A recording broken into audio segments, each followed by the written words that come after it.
Hello guys, welcome back. We are going to understand today the another two important techniques of capital budgeting under discounting criteria. One is the internal rate of return, the other one is the modified internal rate of return. Now to glance quickly the basics of the investment decision making process. You have a firm which is in assume that you have a firm which is interested in investing on a project called ABC, which requires a capital of 1 lakh. Where will it find this 1 lakh? It can be through equity source or preference or debt, or it can be through some of the combinations of any of these. When the company sources the capital of 1 lakh rupees and invests on the project called ABC, it has to pay the providers of these capital some amount of return, which is called as cost of capital. Okay, or it becomes the required rate of return that the firm has to earn on investing on a project called ABC. So now this is one part of the understanding how to source the capital and what is the return that we pay them. The other part of the explanation is that when the company is investing on a project called ABC, obviously that it expects some amount of return from the project called ABC. So if the project is giving a return of 15%, what happens, and if project is giving a return of 8%, what happens? See, now the cost of capital assume that is 10%. Okay, we are assuming that it's an hypothetical example wherein we are considering the cost of capital to be at 10%. This is at 10% now. By sourcing the capital of 1 lakh rupees, they need to pay a return of 10% to the providers of the capital. So this becomes the cost of capital at 10%. Now if this project gives a return of 15%, then obviously you pay them, providers of the capital, 10% return. So the company is able to earn an extra revenue of 5%.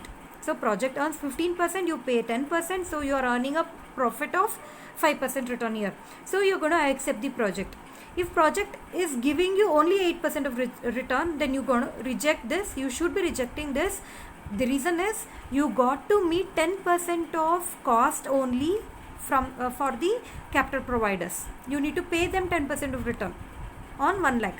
If you're earning 8% only, you will not be able to meet the cost of capital requirement.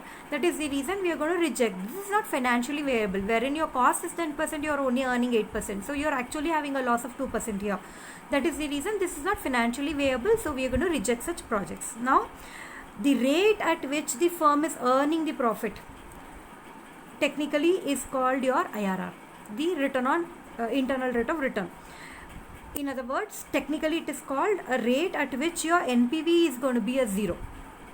Where there is a stage wherein your net present value of the cash inflows will be exactly 0 is called internal rate of return. Now how to decide about the investment criteria? We are going to accept the project if the project earns greater than the cost of capital. If we are going to reject the project if the project earns less than the cost of capital. This is the investment criteria you need to remember. Okay, or evaluation criteria we need to remember. So now let's take up an example.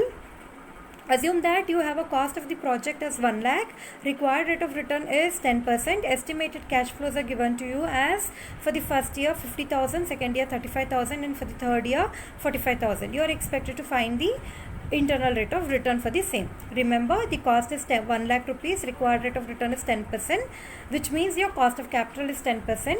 Okay, and estimated cash inflows are given to you, and you are expected to find the required internal rate of return. So now how to proceed to solve this?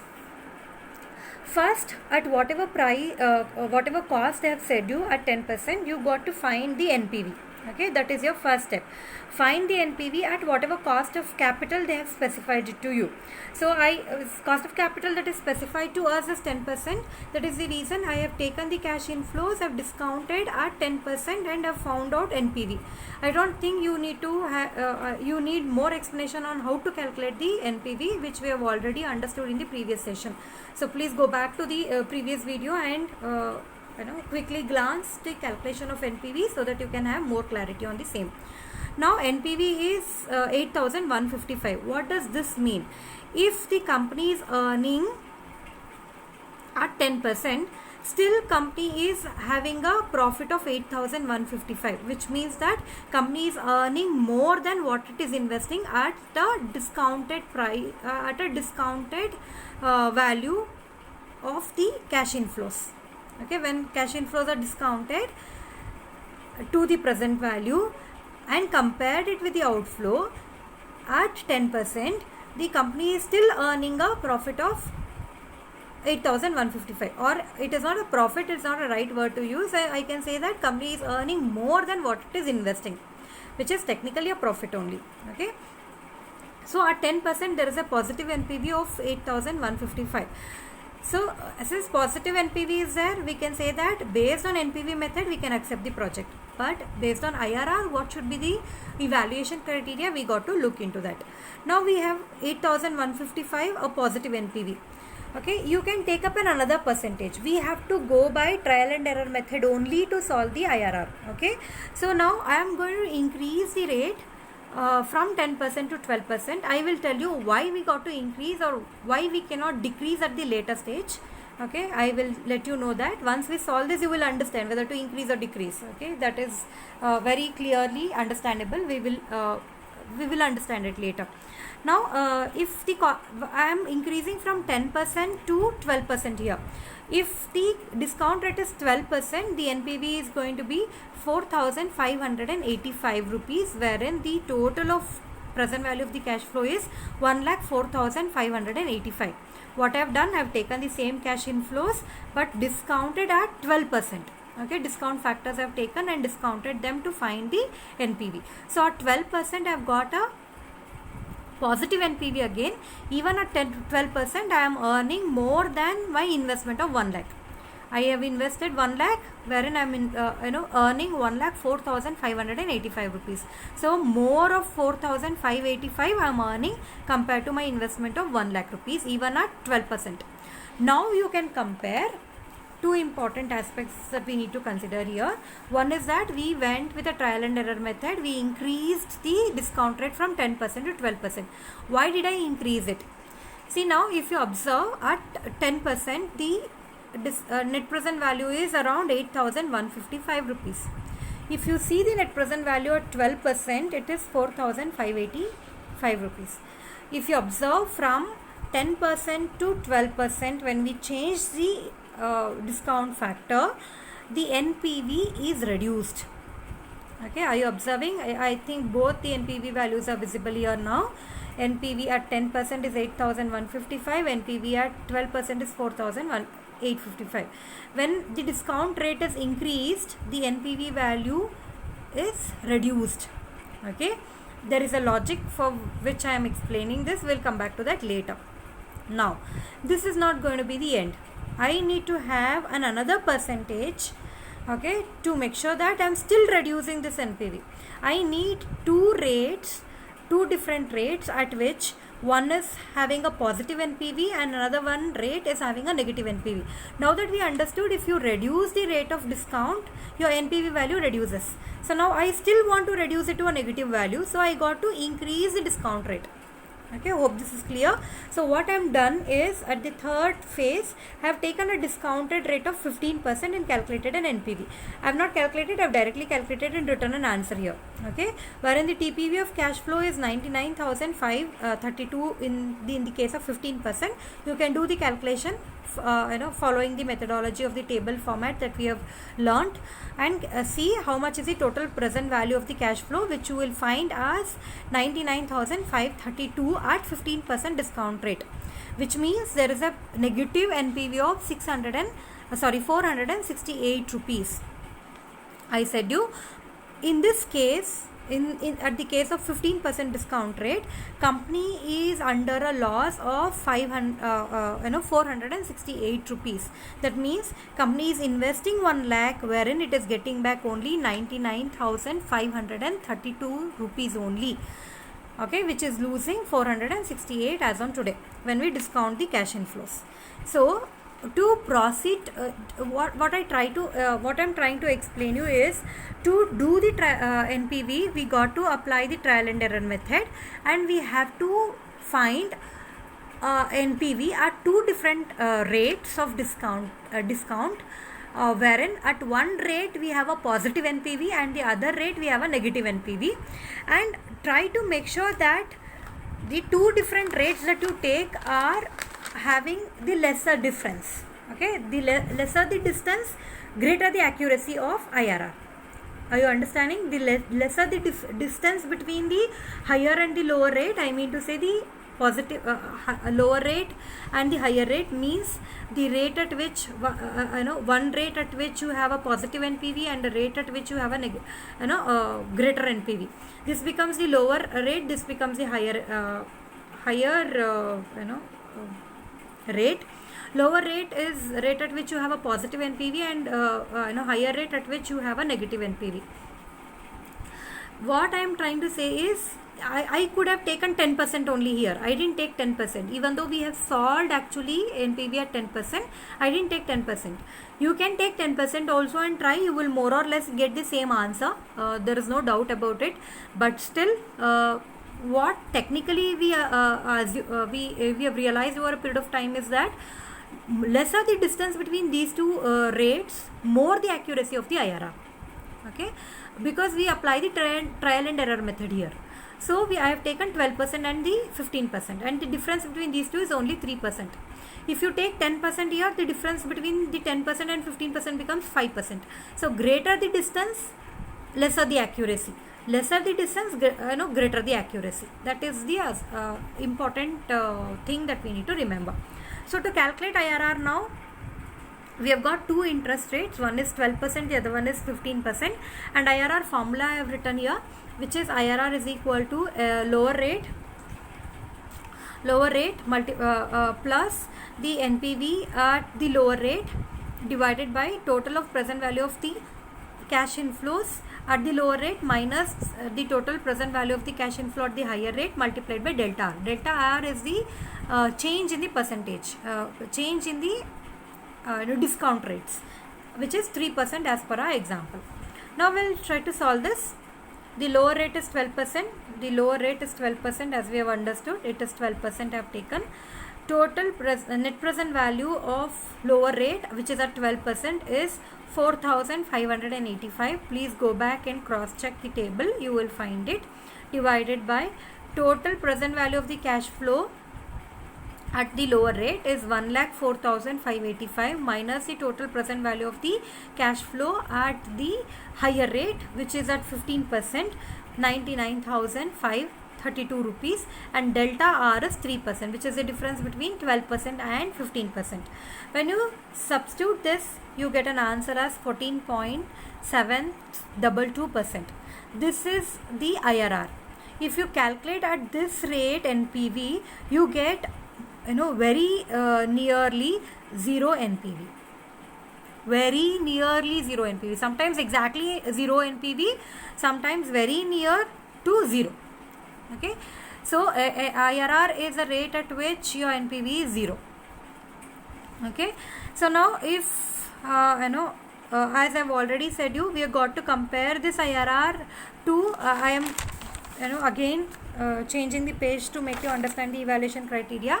Okay, we are going to accept the project if the IRR, calculated IRR project is earning greater than the cost of capital. We are going to reject if the IRR is less than the cost of capital.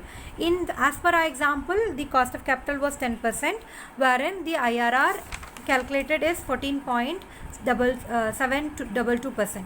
So if you are analyzing the investment evaluation criteria, as the IRR calculated is greater than the cost of capital, we can accept the project.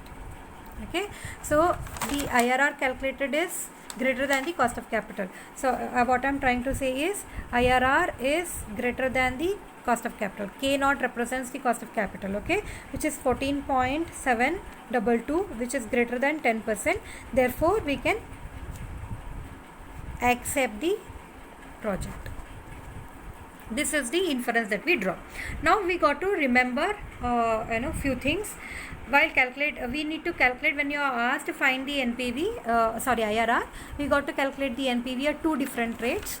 Okay, at one rate we should get a positive NPV, at other rate we should get a negative NPV. The distance between these two rates, that is x and y as per our example, should be very less so that you get an accurate, more accurate IRR. Okay, these are things that you need to remember. Hope the IRR concept is clear to you. The next concept is that we are going to deal with is the modified internal rate of return. Modified IRR. The concept is more or less same. The evaluation criteria is also more or less the same, but it is an advanced version, or I can say the limitations of IRR were rectified in modified IRR. One of the biggest limitation of IRR is that IRR assumes that the reinvestment of the cash flows are done at the IRR itself, the rate of IRR itself. Okay, that is one of the biggest assumption of the IRR. I'll repeat, the reinvestment on the project will be done only at IRR rate under the IRR concept. Okay, which is not true practically. Because the reinvestment firms do at the cost of capital rate, considering the cost of capital rate, not at the IRR rate. So that is one of the limitations of IRR, which was capitalized by modified IRR. So modified IRR is a capital budgeting tool again, advanced version of IRR, wherein it considers the reinvestment done by the firms. Reinvestment of the cash flows are done by the firms based on the cost of capital, not at the IRR rate. Okay, that is the biggest difference between the IRR and the modified IRR. I will be forwarding these explanation to you through the WhatsApp group, so that you can read more and understand it. So now let's understand how to find the MIRR. I have taken a hypothetical example again, wherein the cost of capital is given to you as 10%, cash flows are given to you. T0 time represents a negative value, which I have already said you, whenever you get a T0 time, it will always be having a negative value, which means a negative cash flow means the cash outflow, wherein you have 1 to 3 years which is having a positive cash flow. Okay, if I put the same on a timeline, time scale or timeline, both are one and the same. Okay, when I'm putting the same on a timeline, it goes like this, wherein T0 time you have a minus 100, which is your cash outflow technically, and first year you're going to get a return of 10 rupees. Second year you're going to earn a return of 60 rupees, and third year you're going to earn a return of 80 rupees, and the cost of capital is the 10%. Okay, if that is so, what is MIRR is the question to you. To solve that, we'll remember the concept of MIRR. MIRR is, as I've already said you, MIRR is the discount rate at which the present value of the cash flow is equal to present value of the terminal cash inflows. Okay, so now we got to find what I mean to say is that when we are able to equate the present value of the cash outflow and the present value of the terminal flows of the cash inflow, we say that MIRR exists at that rate, the rate at which these two gets matched. That is the rate of MIRR. Okay, so we got to find out what is the terminal value of the cash inflow. To find that, we have taken the first step, wherein calculation of terminal value of the cash inflow is written, which means this step explains us the value of the cash inflow at the end of the tenure. Okay, what is the value of the cash inflows? Terminal value refers to the cash inflows value at the end of the tenure. Okay, again I have written a timeline here so that we understand the technical definition of this terminal value. You have T0 time, wherein you have invested 100 rupees. First year you are earning 10 rupees. When you cumulate it, it gets cumulated for 2 complete years. That means from here to 3 years there is 2 complete years. From 1 to 2 there is 1 year, 2 to 3 there is another second year. So completely for 2 years the 10 rupees get accumulated or gets compounded. Okay, so future value of the first year we got to calculate, and then the future value of the second year we got to calculate. This 60 rupees is getting compounded only for 1 year, because it stays only for 1 year. Okay, and this is not getting compounded for any years, it is going to be for 0 years. Okay, so this is the future value of the third year, 80 rupees. So now if you sum it up, the sum of these future values is your terminal value. Hope the terminal value concept is clear to you now. Okay, so now the terminal value to find, as I've already said you, the future value of the first year flow and the future value of the second year flow and the future value of the third year flow, if you sum it up, you get the terminal value. So to find the terminal values, I have to find the future value of these present values. So the present value of the first year multiplied by 1 plus k to the power of n1 plus this basic formula, I guess we are familiar with, because we have already learnt it in the present value concept, present value and the future value concept. Okay, I mean the time value of money, when we were learning, we have already learned this. So what I am trying to do is I am trying to find the future value of these flows. Okay, these flows, uneven flows. So present value of the first year is 10 rupees. I am showing you the entire timeline also, so that you understand how to write it. Okay, for the first year, present value is 10 rupees multiplied by 1 plus k is supposed to be the cost of capital, which is 10%. So it is 0.1 to the power of 2. 2 because it stays for 2 complete years to get compounded. So it is 2 plus 60 rupees for the second year, which stays for 1 year. Okay, that is the reason 1 plus 0.1 to the power of 1 plus 80, which is for the third year cash flow.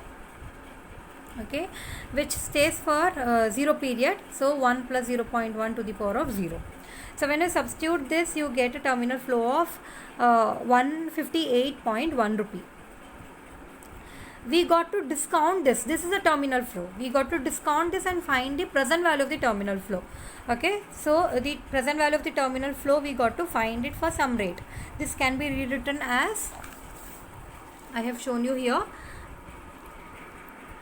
the present value of the terminal flow can be, okay, what I have done is, the MIRR is the rate at which these two get equated, right? We already learned that the present value of the cash outflow is equal to present value of the terminal flow is the rate at which MIRR lies.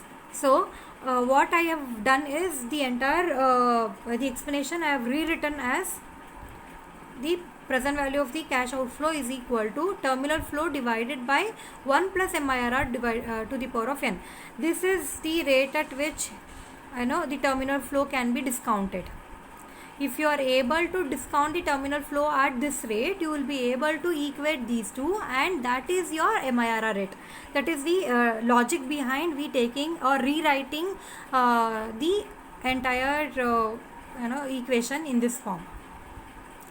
So now we know the present value of the cash outflow as 100 is equal to terminal flow is 158.1 divided by 1 plus MIRR. MIRR is the rate at which we have to discount the terminal flow, which is unaware to us. Okay, we are not aware of this. So MIRR I have written as it is to the power of 3. So now I will transfer this on the left hand side, and this will become the denominator. So 1 plus MIRR to the power of 3 is equal to 158.1 divided by 100. When you substitute, you get, when you divide these two, you get 1.581. So now how will you solve this? It is by taking the square root on both the sides, cube root on both the sides, because it has a cube here. Okay, cube root we have to take on both the sides. So by taking the cube root on both the sides, it is going to be cube root of 1 plus MIRR to the power of 3 is equal to cube root of 1.581. So now how to take the cube root in scientific calculator also I have shown here. Press shift and the root symbol, and then enter the number, that is 1.581. You get 1.165. 3 and the cube root will get the power of 3, and the cube root will get cancelled. I hope these are basic mathematics which we all are aware. Okay, so 1 plus MIRR is equal to 1.165 we'll have, wherein MIRR becomes 1 minus the 1.165, which will be 0.165, which is 16.5%. Okay, hope this is clear to you. This is the MIRR. we are going to compare this again with the cost of capital and take up the decision, as it is like how we used to take up the decision with IRR. Okay, I have written another example here to calculate the MIRR, wherein the cost of capital is 10%, project cash inflows are given to you. You can just go through the timeline here. 700 gets compounded for 3 years, for 600 gets compounded for 2 years, 800 gets compounded for 1 year, and 1400 gets compounded for 0 period. Okay, then what I have done is, to calculate the MIRR, I know that present value of the cash outflow should match with the present value of the terminal flow of the cash inflows. So I have to calculate the terminal flow of cash inflow, wherein it is future value of the first year plus future value of the second year plus the future value of the third year and the future value of the fourth year, because there are 4 year period here. Okay, 4 period here. So terminal flow for the first future value to find, it is present value of the first year multiplied by 1 plus k to the power of n1 plus present value of the second year into 1 plus k to the power of n2, that is second period, discount second period's future value. And similarly the equation goes. I hope this is clear to you now how to frame the equation. So now what happens, the first year present value is 200 rupees. You can go back to the problem and cross check, because every time I will have to change the sheet. I'm really sorry for that. Okay, so it is 200 multiplied by this discount rate, or the cost of capital is set to us as 10%, so it is 1 plus 0.1 to the power of 3, because this 200 stays for 3 years, which we already understood in the previous page. So 600 is for the second year, the cash flow, and we are discounting it for 2 entire period, which stays for compounding it for 2 entire period. Okay, and then third year and the fourth year accordingly we have taken, and the terminal flow is 3272. So now we got to find the MIRR. To do that, present value of the cash outflow should match with the present value of the terminal flow. So I am rewriting the entire formula as present value of cash outflow is equal to terminal flow divided by 1 plus MIRR whole to the 1 plus MIRR to the power of n.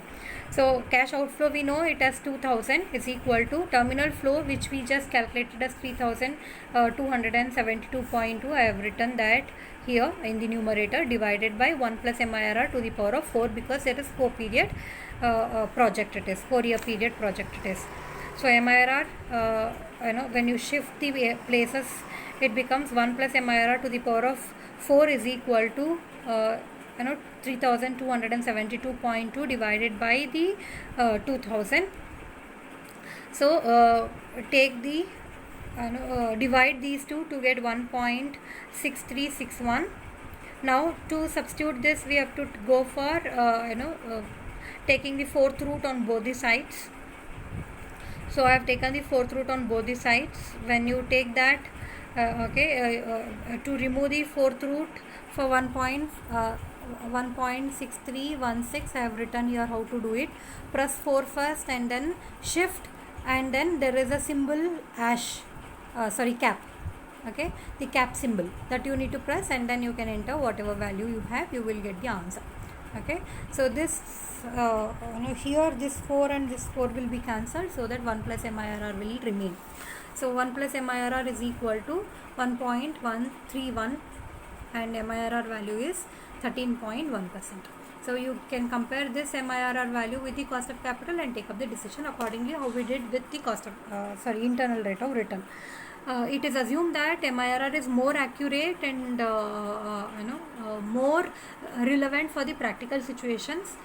That is the reason MIRR has taken a greater momentum these days. But both IRR and MIRR are equally used widely by the finance experts in the industry. Now with this, we have completed the fourth module. Entire module we have completed. I'll be posting few more problems to you for assignments in the group. Please do solve them, and any doubts, let's hold a Zoom meeting and we will have a discussion there. Okay, thank you.